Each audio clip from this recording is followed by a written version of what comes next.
47 off the bench, and it was all dubs as we welcome everybody to Warriors Live Playoff Edition, presented by Toyota with the Hall of Famer Chris Mullin, NBA champ Festus Ezeli, NBA champ Darrell Wright. I am Bonte Hill, and I'll just start down there, D. Wright.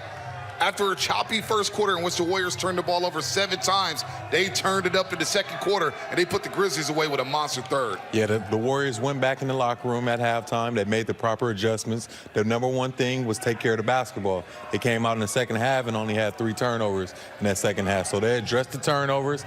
They addressed, head hunting for shots, let the game come to you. I feel like Jordan Poole did a great job getting by his guy and creating offense as well. A total team effort for the Warriors tonight.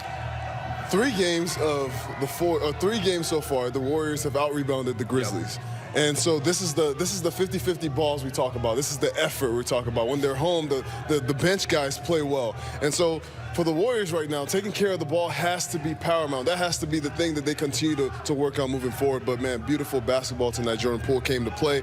Yep. Obviously, Steph and Klay found their shooting touch again.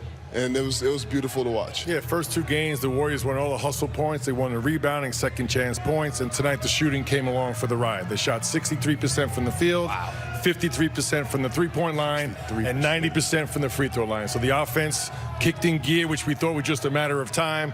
As Festus said, home cooking. They feel really comfortable here. And they've been getting great shots. We've been mentioning that. Just a matter of knocking them down, and that's exactly what they did tonight. Yeah, the Warriors 17-32 from the three-point line tonight, and they're a plus 18 in this series when it comes to the rebounding. Remember, Memphis was a top rebounding team in the NBA during the regular season, the top offensive rebounding team, but the Dubs have been crashing the glass and winning all the 50 balls, and especially in this third quarter where they outscored the Grizzlies 37-23. They shoot 56%.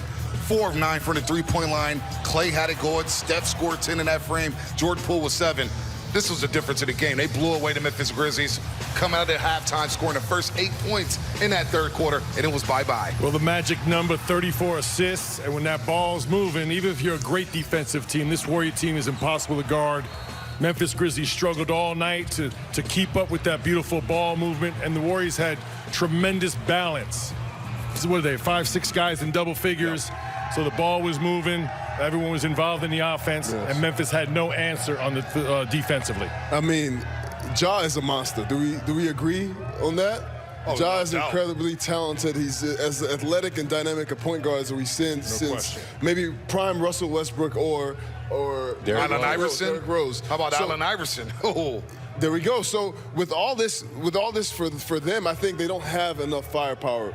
Like Mully said before, they're not deep enough. They're not as deep as the Warriors. And so coming home, the bench players are playing well. Obviously, Otto Porter has been a key force for this Warriors team, rebounding, doing all the little things. But tonight, we had Jordan Poole, we had Steph, we had Klay, but also we had Kuminga, a Kuminga sighting. There we go. That's my guy. And so watching him get on the floor, watching him get comfortable, I think he's going to be a big piece for the Warriors moving forward. And Darrell Wright, a potential devastating injury for the Memphis Grizzlies, and we hope he's okay. That is Ja Morant, who's 13-21 tonight, another 4 threes for him. He had 34 points and 7 assists, and he had a special performance. He is a baller here, but he exited the game in the fourth quarter due to a knee injury here, so he limped off to the locker room.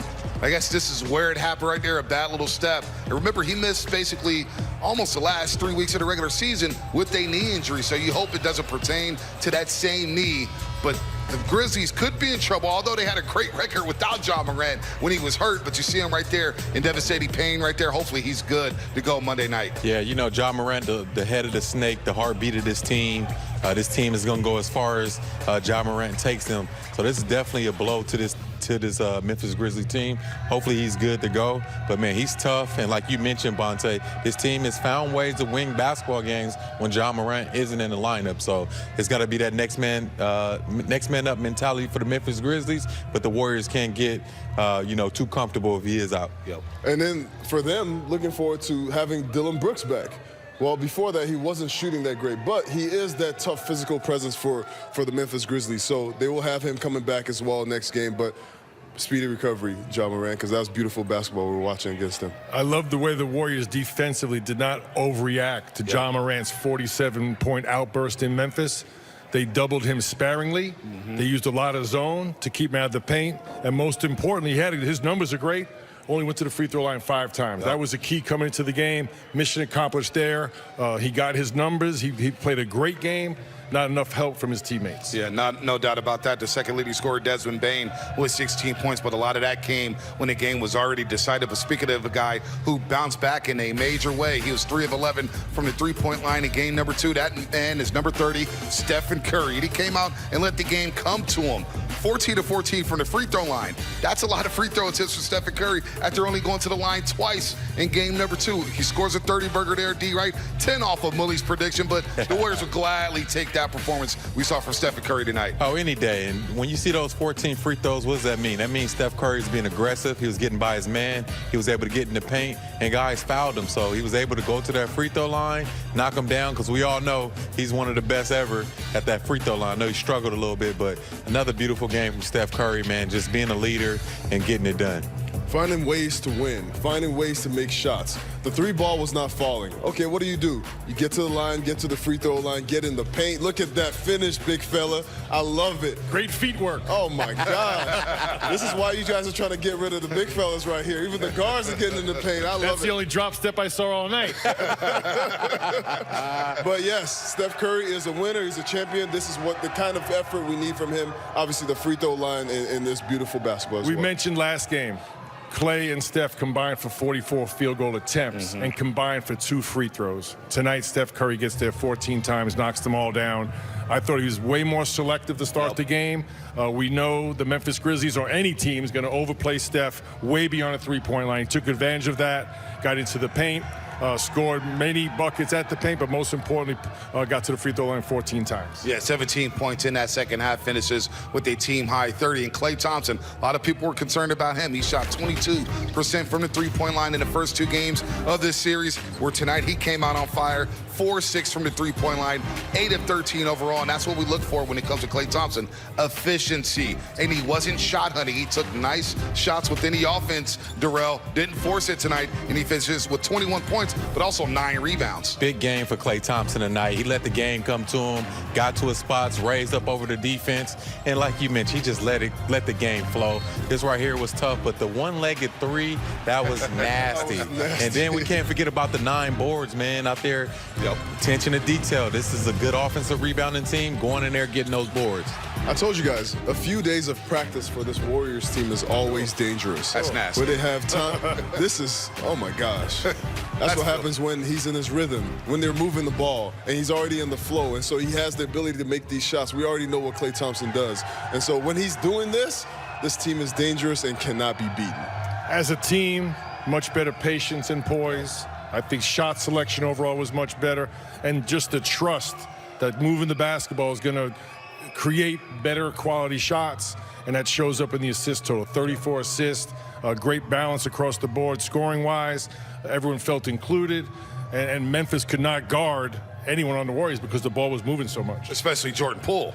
Nobody could stay in front of Jordan Poole. He took Jaren Jackson Jr., his former high school teammate, to the rack a few times. And look, in 6 of his first career playoff games, his Warriors have played 8 playoff games. In 6 of those games, Jordan Poole scored at least 20 points. Tonight, 27, 11 to 17 from the floor, 3 of 5 from the three-point line. In the third quarter, it felt like Steve Kerr said, all right, JP, it's your time to shine. Go ahead and take it over. This guy is a bona fide star now, Mully. Well, Bonte, Darrell, and Festus, no matter who's guarding him, I think he feels like he can blow by anyone off the dribble.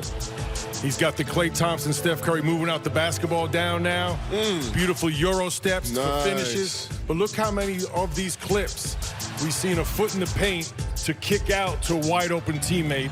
And if you don't get in front of me, I'm just gonna knock it. I'm just gonna dunk on your head. That's how you know we feeling good. We're dunking the ball, but that also comes from him understanding his superpower. He can drive by anybody and also create for other people. So watching Jordan Poole do that, that is part of the reason why this team is so great. You have a guy like that. He does what Ja Morant does, which is drive by people, get in the paint, and then create for other people. You see the ball moving, 34 assists, especially going into the half with 14 turnovers. That was a big deal. So they turned that down, they stopped the turnovers, and then they got moving. And D. Wright, a lot more decisive, Jordan Poole, tonight. We saw him get in trouble in the second game of this series with the over-dribbling. Tonight, he was more decisive, quick with his decisions, and he's getting to the rack at will. Yeah, I think JP is a different player when he's straight line driving, getting by guys. Nobody can stay in front of him. He has all this handle in his bag, so he know he can depend on that. But when he's using less, it's getting to the basket, getting to a spot, and then he's an underrated playmaker. When that ball's moving side to side, you're creating closeout situations for the Memphis Grizzlies, who are not the best defensive team, right? Especially on the perimeter. So as that ball's moving and a closeout comes, that's where those straight line drives are available. Jordan Poole did a great job. I thought they all did a really good job attacking the paint first to try and finish, and if the defense collapsed, kick out to your open teammate. Warriors scored 37 in the third, 41 in the fourth quarter, and blow away the Memphis Grizzlies by 30. Let's go back inside of Chase Center. Let's look at this graphic here. They don't miss. Highest playoff field goal percentage in Warriors history. This is all. Look at 91 there. I remember the 13.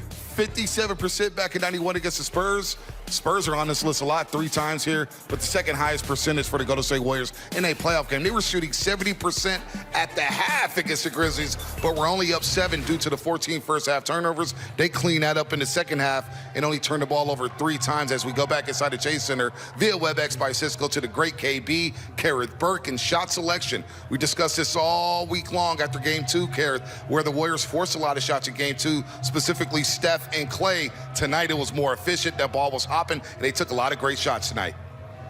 It was. In the practice days, the Warriors harped on 2 things, 2 very important objectives. It was better shot selection and cutting down the turnovers. Let's talk about shot selection first, because you're right about that. You could see a difference tonight. You could see more patience. Even after the Grizzlies raced out in the first quarter to a 13-point lead, the Warriors still played their game. And by halftime, they were shooting 70%